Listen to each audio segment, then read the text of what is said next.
அது ஒரு அழகான கடற்கரை கிராமம். அந்த கிராமத்தில் வேலன் என்ற 45 வயதான மீனவன் அவன் மனைவி செல்வியுடன் வாழ்ந்து வந்தான். அவனுக்கு குழந்தைகள் கிடையாது. அவன் ஒரு நேர்மை மற்றும் கருணை மனம் உடையவன். வயதானாலும் கடலின் மர்மங்களை நன்கு அறிந்தவன். அவனது படகு அவனது நம்பிக்கையைப் போலவே உறுதியானது.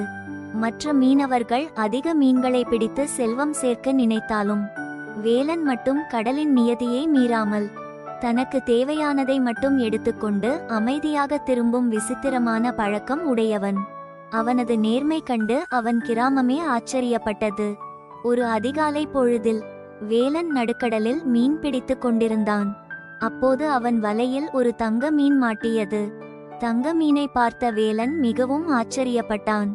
அப்போது அந்த தங்க மீன், தயவு செய்து என்னை காப்பாற்றுங்கள் ஐயா, நான் ஒரு சாபத்திற்குள்ளான இளவரசன். என்னுடைய சாபத்தை விடுவித்தால் நீங்கள் கேட்டதை நான் தருகிறேன் என்று பேசியது. தங்க மீன் பேசுவதை கேட்டு வேலன் அதிர்ச்சியில் உறைந்தான். சரி, நான் உன்னை விடுவிக்கிறேன். ஆனால் நீ சொன்ன சாபம் என்ன என்று கேட்டான் வேலன். என்னை ஒரு பொல்லாத சூனியக்காரி தங்க மீனாக மாற்றிவிட்டாள். ஒரு நேர்மையான மீனவன் என்னை வலையில் பிடித்து 3 இரவுகள் தன் வீட்டில் வைத்திருந்து 4வது நாள் என்னை மீண்டும் கடலில் விட்டால்தான் சாபம் நீங்கும் என்றது தங்க மீன்.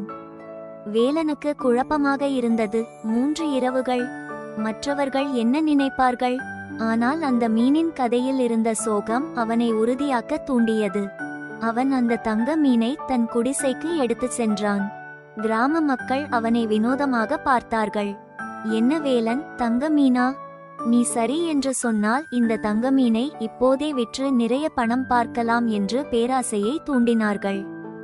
வேலன் அவர்களின் பேச்சை பொருட்படுத்தவில்லை. 3 இரவுகள் அவன் அந்த மீனை பத்திரமாக வைத்திருந்தான். ஒவ்வொரு இரவும் அந்த மீன் அவனிடம் தன் நாட்டின் கதைகளையும் சூனியக்காரியின் கொடுமைகளையும் சொல்லிக் கொண்டிருந்தது. 4வது நாள் விடியற்காலையில் வேலன் அந்த மீனை மீண்டும் கடலுக்கு கொண்டு சென்றான். அவன் அதை நீருக்குள் விடும்போது அந்த மீன் ஒரு அழகான இளவரசனாக மாறியது. இளவரசன் வேலனின் காலில் விழுந்து நன்றி சொன்னான். உமது நேர்மைக்கும் கருணைக்கும் நான் என்றென்றும் கடமைப்பட்டிருப்பேன். உங்களுக்கு என்ன வேண்டும் என்று கேளுங்கள், உடனே நிறைவேற்றுகிறேன் என்றான் இளவரசன். வேலன் தனக்கோ அல்லது தன் மனைவிக்கோ எதுவும் கேட்கவில்லை. மாறாக அவன் கிராமத்தை வளர்ச்சி அடைய கேட்டுக்கொண்டான். அங்கு வறுமையும் நோயும் தாண்டவமாடியது. இந்த கிராமத்து மக்களுக்கு உதவ முடியுமா என்று கேட்டான் அவன். அந்த இளவரசன் புன்னகைத்தான். நிச்சயமாக, உமது நேர்மை இந்த கிராமத்திற்கு நன்மையை கொண்டு வரும். அடுத்த நாளே அந்த கிராமத்தில் புதிய வீடுகள் கட்டப்பட்டன. ஒரு நல்ல மருத்துவமனை உருவானது. பள்ளிக்கூடம் புதுப்பிக்கப்பட்டது. வேலனின் நேர்மையாலும் கருணையாலும் அவனது கிராமம் செழிப்படைந்தது. அவனது கிராமத்து மக்கள் அவனை வெகுவாக பாராட்டி மகிழ்ந்தனர்.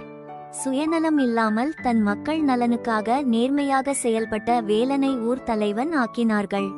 இந்த கதை நேர்மையின் வலிமையையும் கருணையின் மேன்மையையும் பேராசையின் ஆபத்தையும் பட்டியது.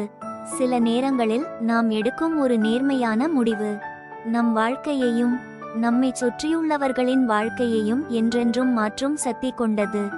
இந்த கதை பிடித்திருந்தால் பிக்சர் தமிழ் சேனலை ஷேர், லைக் செய்து சப்ஸ்கிரைப் செய்யுங்கள். வேறு ஏதும் கதை வேண்டுமென்றாலும் கமெண்ட் பாக்ஸில் உங்கள் கருத்துக்களை சொல்லவும். இந்த வீடியோவை பார்த்த அனைவருக்கும் நன்றி.